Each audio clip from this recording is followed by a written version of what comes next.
Gelar rapat terbatas Presiden Susilo Bambang Yudhoyono sampaikan kekecewaannya terhadap kinerja sejumlah menteri.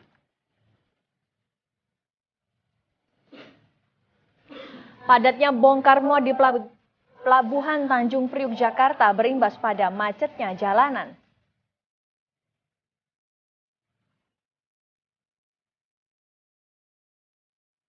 Jakarta jadi kota pertama bagi tur Arsenal di Asia. Hari ini bintang Arsenal akan berbagi ilmu dengan penggemar sepak bola di Jakarta.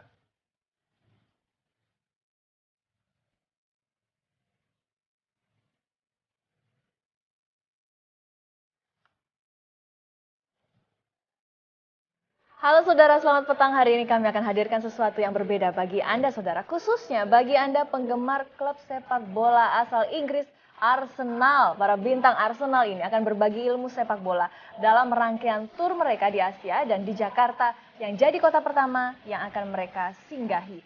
Dan saudara, nanti akan adarkan kami Ica Afrianti di salah satu sudut kota Jakarta yang akan memandu Anda.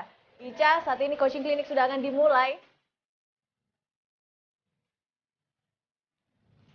Ya, terima kasih Rata dan juga Tengku. Betul sekali, coaching klinik akan segera dimulai dan Indonesia mendapatkan kehormatan sebagai stopan pertama dari skuad The Gunners Arsenal dalam rangka tur pramusim 2013 mereka.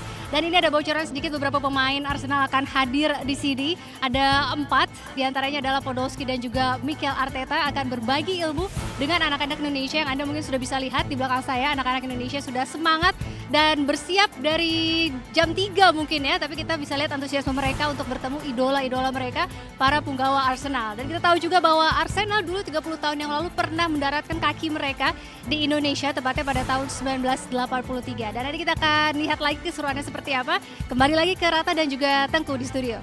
Iya, baik, terima kasih Ica. Ratna, nampaknya bukan hanya Ica saja yang semangat, tapi juga anak-anak di belakang, tapi mungkin juga penggemar-penggemar Arsenal lain yang juga menantikan coaching klinik sore hari ini. Betul. Dan kita akan segera mulai Kompas Petang kali ini bersama saya Teguh Parvinanda. Dan saya Ratu Junila. Saudara, inilah Kompas Petang.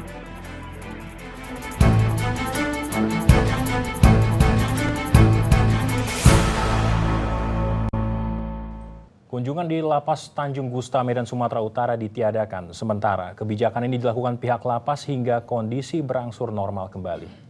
Lapas kelas 1 Tanjung Gusta, Medan, Sumatera Utara disterilkan dari kunjungan sampai batas waktu yang tidak ditentukan akibat masih dalam tahap pembersihan. Hampir seluruh ruang lapas tampak hitam legam terbakar. Kerusuhan yang berbuntut pembakaran lapas terjadi Kamis malam.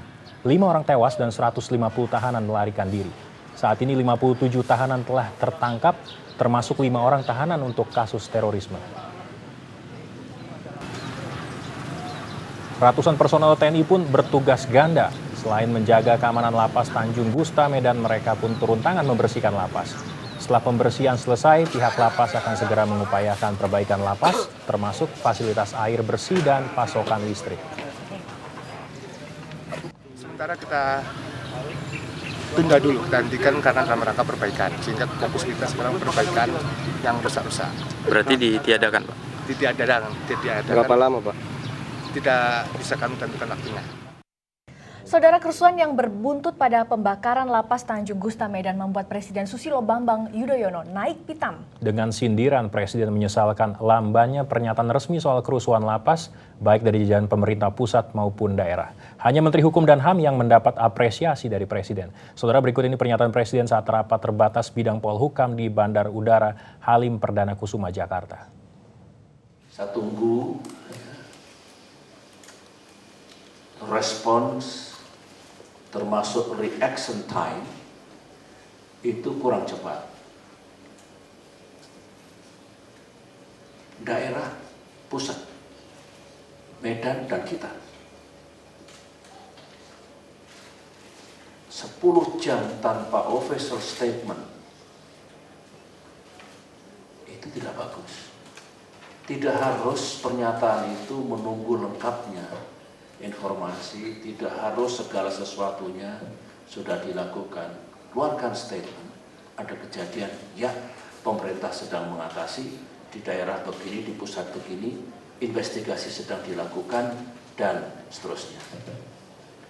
Saya hargai Menteri Hukum dan HAM berangkat ke sana. Ya. saya cek langsung ke depan apa yang terjadi, langkah-langkahnya apa. Tetapi yang absen sekali lagi adalah official statement. Untuk pertama kalinya sejak terjadi insiden di Lapas Tanjung Gusta Medan, Menteri Koordinator Politik, Hukum, dan Keamanan Joko Suyanto angkat bicara. Menko Polhukam menjanjikan tidak akan ada lagi masalah kelebihan kapasitas di lapas. Pemerintah siap mengucurkan dana 1 triliun rupiah demi perbaikan sarana lapas seluruh Indonesia. Di seluruh Indonesia. Oleh karena itu, Presiden sejak tahun 2010 sebenarnya sudah mengeluarkan kebijakan, mengeluarkan anggaran lebih dari 1 triliun untuk membangun maupun memperluas lapas-lapas yang berada di tanah air. Dan ini sudah berjalan secara bertahap mulai 2010, 11, 12 maupun 13 ini. Apabila nanti dirasa oleh Menteri Hukum dan HAM masih kurang, karena sampai dengan tahun 2013 ini, menurut laporan Menteri Keuangan sudah 1 triliun dipakai untuk membangun maupun memperluas kapasitas lapas. Hingga Bapak Presiden menginstruksikan apabila memang masih dirasakan kurang untuk mengatasi over capacity tadi itu, maka akan diberikan anggaran tambahan untuk membangun lapas-lapas yang baru maupun memperluas lapas yang ada. Saudara, kerusuhan di Lapas Kelas 1 Tanjung Gusta Medan Sumatera Utara masih menyisakan masalah. Sebanyak 90 narapidana yang kabur masih diburu oleh polisi. Dan untuk mengetahui bagaimana situasi di Lapas Tanjung Gusta, saat ini sudah ada rekan kami Pungki Oktavia di Medan, Sumatera Utara. Selamat sore, Pungki. Bagaimana kondisi di Tanjung Gusta saat ini? Perkembangan terakhir yang dapat kami laporkan dari Medan, Sumatera Utara.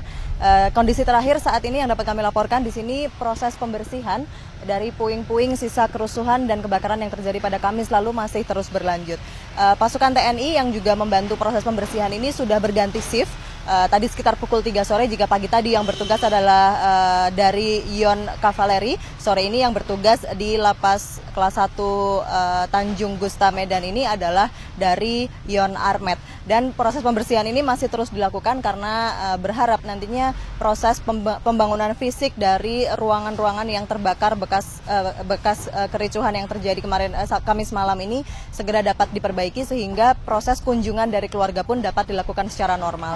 Hingga sore ini keluarga yang masih ingin berkunjung atau sekedar mengantarkan makanan kepada keluarganya yang berada di dalam lapas ini hanya dapat menitipkan makanan-makanan ini kepada anggota TNI, dan nanti anggota TNI ini akan menyampaikan terus dilakukan karena berharap nantinya proses pembangunan fisik dari ruangan-ruangan yang terbakar bekas kericuhan yang terjadi kemarin Kamis malam ini segera dapat diperbaiki sehingga proses kunjungan dari keluarga pun dapat dilakukan secara normal. Hingga sore ini keluarga yang masih ingin berkunjung atau sekedar mengantarkan makanan kepada keluarganya yang berada di dalam lapas ini hanya dapat menitipkan makanan-makanan ini kepada anggota TNI, dan nanti anggota TNI ini akan menyampaikan makanan titipan ini ke dalam dan disampaikan kepada narapidana yang bersangkutan. Dan saudara, selain hal yang mengemuka selain dari akibat atau sebab dari kerusuhan yang terjadi pada Kamis lalu ini adalah penolakan para narapidana terhadap pemberlakuan peraturan pemerintah nomor 99 tahun 2012 tentang remisi atau pengurangan masa hukuman. Dalam PP 99 tahun 2012, pasal 34A secara khusus mengatur mengenai syarat remisi bagi narapidana dalam kejahatan terorganisasi dan terorisme. Untuk mendapatkan remisi, napi tindak pidana terorisme wajib mengikuti pembinaan atau deradikalisasi. Sementara pada narapidana tindak kriminal, remisi akan diberikan jika narapidana bersikap kooperatif dan membayar uang pengganti atau denda sesuai putusan pengadilan. Khusus untuk narapidana berkebangsaan asing, remisi hanya akan diberikan setelah narapidana menjalani sejumlah masa hukuman dan membuat perjanjian tertulis. Dan terkait dengan permasalahan PP 99 tahun 2012 ini, pada hari Jumat lalu, Menteri Hukum dan HAM Amir Syamsuddin sudah sempat hadir dan bernegosiasi dengan perwakilan narapidana di Tanjung Gusta Medan ini, dan beberapa kesepakatan sempat disampaikan oleh Amir Syamsuddin terkait review atau pemeriksaan kembali terhadap pemberlakuan PP 99 2012 ini. Dan berikut adalah petikan wawancara kami dengan Amir Syamsuddin. Manakala aspirasi atau rasa keadilan masyarakat sudah terpenuhi dengan hukuman-hukuman yang layak terhadap pelaku korupsi, tentunya bisa saja PP 99 ini kami evaluasi. Karena saya kira saya sependapat juga, tidak ada alasan menghukum orang 2 kali. Ya, kalau hukumannya sudah cukup berat dan cukup tinggi, apalagi kalau ditambah dengan kesadaran yang bersangkutan untuk mengembalikan uang hasil korupsi, membayar uang pengganti, membayar denda sebagaimana biasanya menjadi bagian daripada putusan, itu juga akan sangat dipertimbangkan. Apalagi kalau dia kemudian melakukan peranan sebagai justice kolaborator.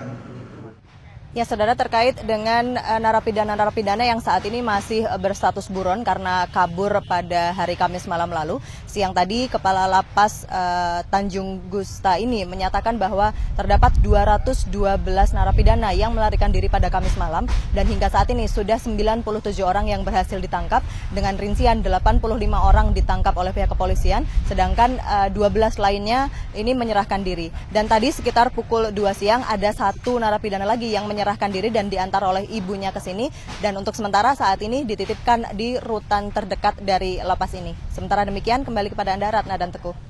Baik, terima kasih Pungki Oktavia untuk laporan langsung Anda dari Lapas Tanjung Gusta, Medan, Sumatera Utara.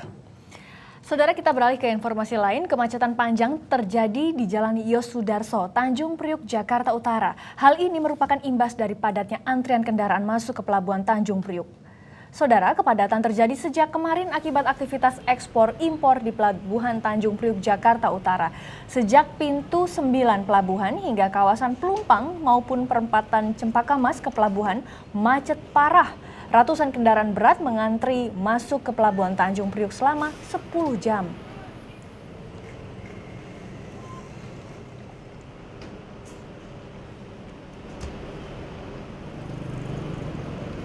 Meningkatnya volume bongkar muat di Pelabuhan Peti Kemas juga berimbas pada wilayah sekitar yang juga mengalami kemacetan. Ada rekan kami Oki Irmanita di Sunter, Jakarta Utara. Oki, silakan dengan laporan Anda.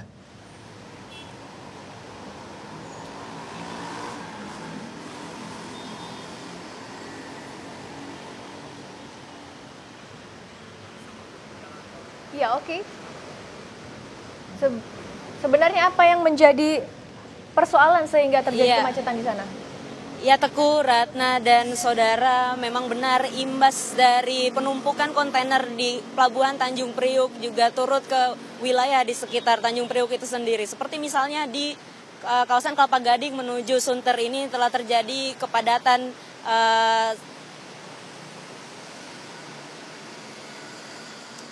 ya, baik, dapat kami informasikan saudara, penumpukan kendaraan di sekitar jalan menuju pelabuhan adalah karena padatnya kontainer yang ingin melakukan kegiatan bongkar muat, baik itu ekspor maupun impor.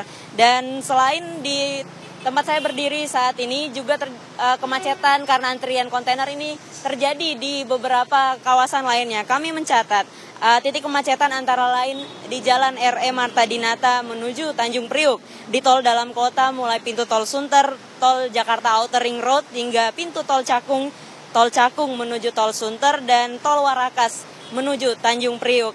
Dan arus keluar masuk truk menuju pelabuhan ini tercatat normalnya rata-rata 320 truk kontainer per jamnya. Namun ketika terjadi kepadatan, hanya 280 truk kontainer per jam yang dapat melintasi terminal Peti Kemas Tanjung Priuk.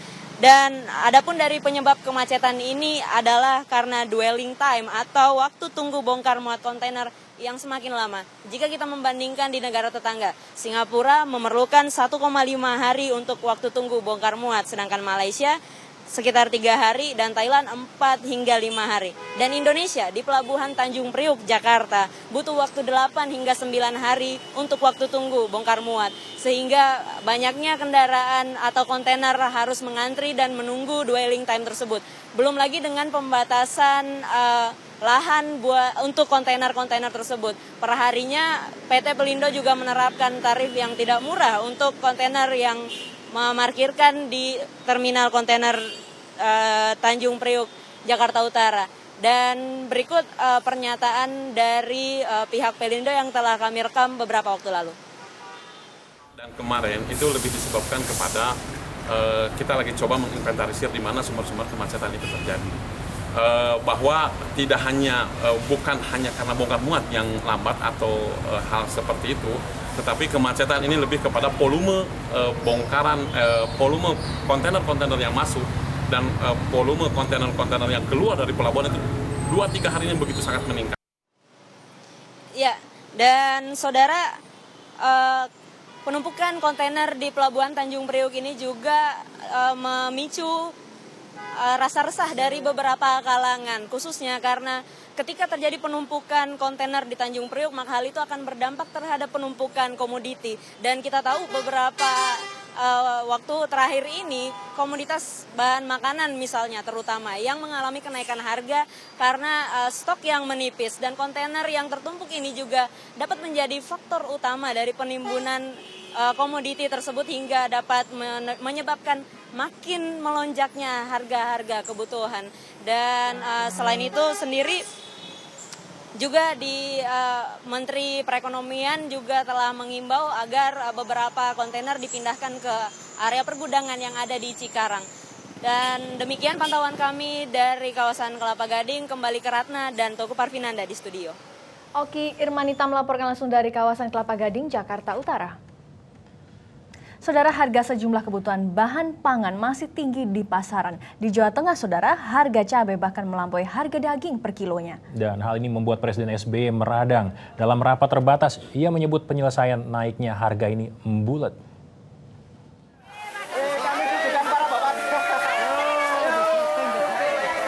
Hanya dalam hitungan menit, 2 ton cabai rawit ludes disikat pedagang eceran di Pasar Raja Barang, Banyumas, Jawa Tengah. Takut tak kebagian, para pedagang berebut. Wajar, karena saat ini cabai sulit dicari. Harga jual pun melambung tinggi mencapai Rp90.000 hingga Rp100.000 per kilogram. Butuh butuh cepat, dan tadi pagi memang stok nggak ada gitu, makanya langsung habis. Harga cabai tampaknya melebihi harga daging sapi di bagian lain Jawa Tengah, Kendal. Meski tergolong murah jika dibanding daerah lain, yakni Rp75.000 hingga Rp80.000 per kilogram, para pembeli tetap sepi. Membeli daging tak lagi jadi prioritas karena semua harga melonjak. Pemerintah ada menurunkan semua, apalagi bahan pokok. Terus bagaimana Bu untuk mensiasati agar barang yang lain bisa dibeli Bu? Biasanya saya beli 1 kilo, ini saya kurangi. Terus? Ini beli bahan pokok yang mahal-mahal ini saya kurangi semua. Kenaikan sejumlah harga yang sudah berlangsung selama sepekan rupanya juga membuat Presiden berang. Dalam rapat terbatas bersama Wapres dan sejumlah menteri, SBY menilai penyelesaian masalah ini lambat. Daging sapi, saya kira instruksi saya sudah sangat jelas, Wapres juga sangat jelas, Menko Perekonomian juga sudah memimpin beberapa kali pertemuan. Tapi implementasinya lama. Terus terang saya tidak sabar. Sama dengan tidak sabarnya rakyat. Bulat. Urusan daging sapi ini masih berputar. Saya bicara sama Menteri Perdagangan kemarin. Izin di mana katanya? Di sini, di sini. Nah, negara kita sendiri kok. Kalau izinnya ke New York, ke Jenewa mungkin lama. Urusan kita kok.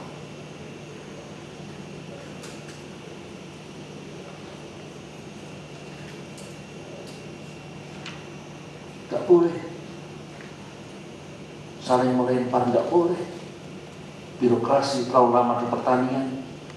Bulog. Presiden juga meminta aksi nyata dari para menteri terkait hal ini. Ini harus action oriented. Saya ingin dalam hitungan hari harus sudah ada perubahan. Ya, tak hanya Presiden yang menunggu, masyarakat tentunya juga terus menanti turunnya harga agar kebutuhan sehari-hari tak lagi membebani. Tim Liputan Kompas TV. Saudara, kami akan ajak Anda menunggu waktu berbuka puasa sambil keliling Monumen Nasional Jakarta. Ada apa di sana? Kami akan hadirkan informasinya sesaat lagi.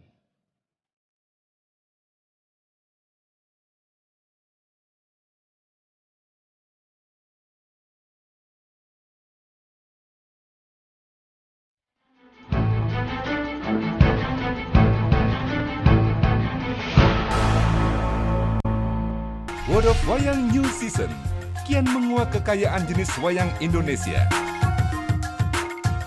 Setiap minggu jam 11:30 siang, Kompas TV, Inspirasi Indonesia. Saat puasa, ingat 3J, hitung jumlah kalorinya, pilih jenisnya, dan minum Diabetasol sebelum tidur malam dan sahur. Diabetasol dengan Vita Digest, bantu jaga kadar gula darah saat puasa.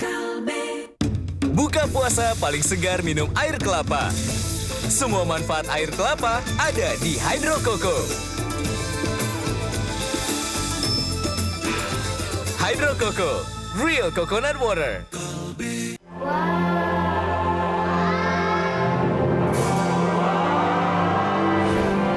Dengan Bimoli, masakan ibu jadi favorit semua orang. Bimoli, kesempurnaan minyak goreng.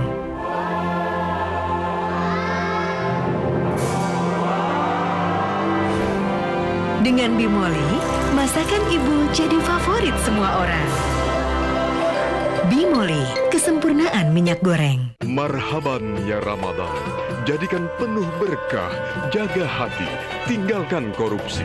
Prabowo Subianto beserta Partai Gerindra mengucapkan selamat datang bulan penuh berkah. Marhaban ya Ramadan. Ramadan adalah membakar dan mengasah semangat sifat-sifat yang tercela. Sekaligus juga mengasah jiwa, mengasah ketajaman berpikir, dan mengasah kejernihan hati. Jadikanlah Ramadan momentum untuk membentuk pribadi yang baru, menjadi manusia yang utuh, lahir dan batin. Saya mengucapkan selamat menunaikan ibadah puasa Ramadan. Seberapapun keinginanku untuk bisa seperti orang lain, melepas nuraniku untuk berbuat hilaf. Tapi, pantaskah aku mengabaikan jalan menuju surga yang ditempatkan di bawah kakinya?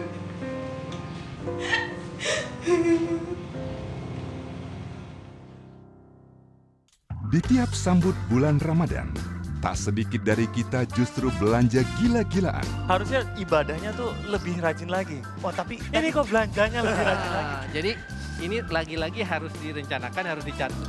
Saksikan Kata Kita, episode Berhemat Saat Ramadan, Sabtu 13 Juli pukul 21.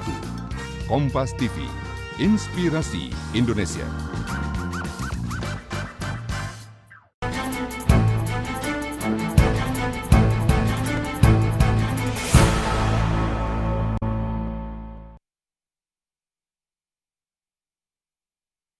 Coaching Klinik Arsenal, pemirsa Kompas Petang kembali hadir menyapa Anda, dan tadi kita sudah melihat juga suasana di sini. Beberapa punggawa meriam London Arsenal sudah hadir untuk berbagi ilmu dengan anak-anak Indonesia, dan tadi juga ada salah satu putra dari Novita AG terikut juga di sini. Dan kita akan segera melihat satu tayangan lagi tentang Arsenal. Kita akan flashback sedikit nostalgia kepada tahun 1983 saat Arsenal bertandang pertama kali ke Indonesia. Jadi sekarang Arsenal ternyata sudah kedatangan kedua mereka, dan kita punya sosok pahlawan-pahlawan yang pernah menjebol gawang Pat Jennings ya, kiper Arsenal pada waktu itu. Kita lihat sama-sama tayangannya. Ini dia.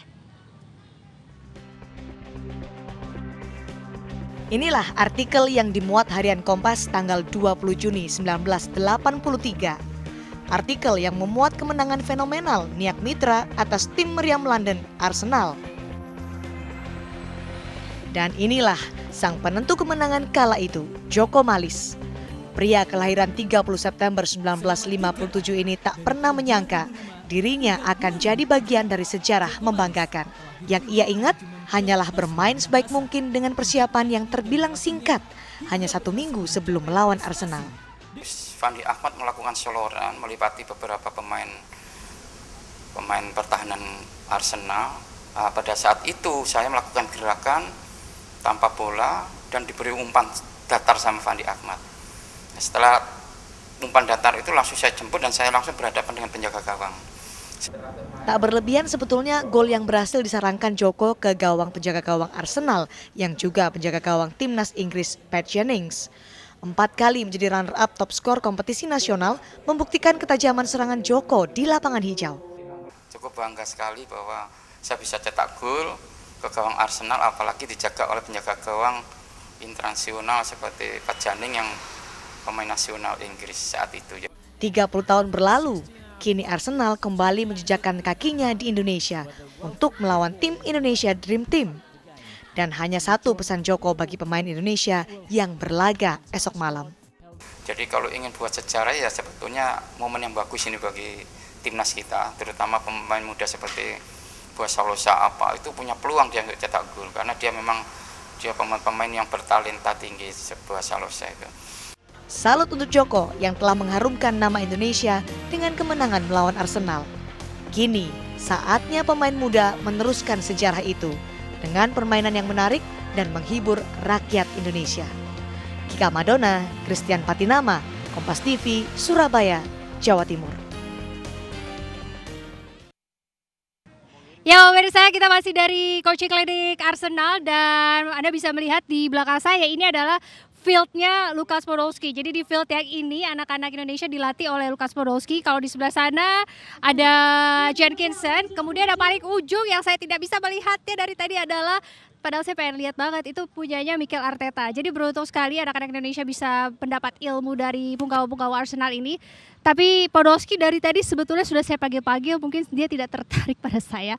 Oke, Podolski itu, oke, Anda bisa melihat, ini dia pemain Arsenal, Lukas Podolski, dan sudah membagikan tanda tangan untuk anak-anak Indonesia ikut dalam coaching klinik ini. Dan hari memang sudah semakin mendung, tadi juga siang sebelum acara dimulai sudah hujan, tapi untungnya pada saat pemain Arsenal datang hujan berhenti dan ini mungkin tidak lama lagi coaching klinik akan berakhir karena dikarenakan akan hujan. Tapi di sana Anda bisa melihat itu dia Lukas Podolski sudah memberikan tanda tangan untuk para pemain di sini.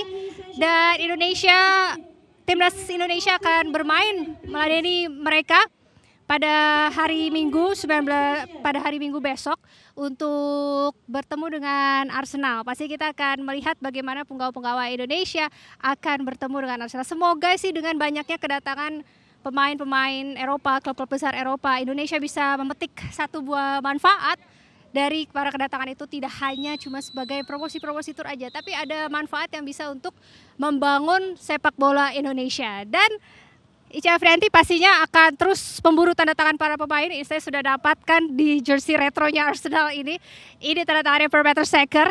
Dan sebentar lagi acaranya selesai karena saya mau sibuk minta tanda tangan ya pemirsa. Kalau gitu saya langsung kembalikan saja ke Rata Dubla dan juga Teguh. Silakan. Sukses ya untuk dapat tanda tangannya. Iya, dari awal sampai terakhir Ica nggak pernah lepas senyumnya ya. Antara senang ada di lapangan itu atau senang lihat bule-bule ganteng yang kata dia itu ada di lapangan di depannya. Tapi sekarang saya tahu salah satu kunci agar besok Indonesia menang. Apa tuh? Dengan Arsenal. Ganti lokasi pertandingannya di Surabaya. Main di Tambak Sari jam 3 siang. Bernostalgia seperti 30 tahun lalu ya. Kemenangan bisa diraih di situ. Itu dia. Tapi kita pasti doakan ya untuk tim nasional kita juga besok bisa meraih kemenangan. Dan kita akhirnya sampai di penghujung jumpa kita di Kompas Petang kali ini. Saya Teguh Parvinanda. Dan saudara saya Ratna Dumila, sampai jumpa.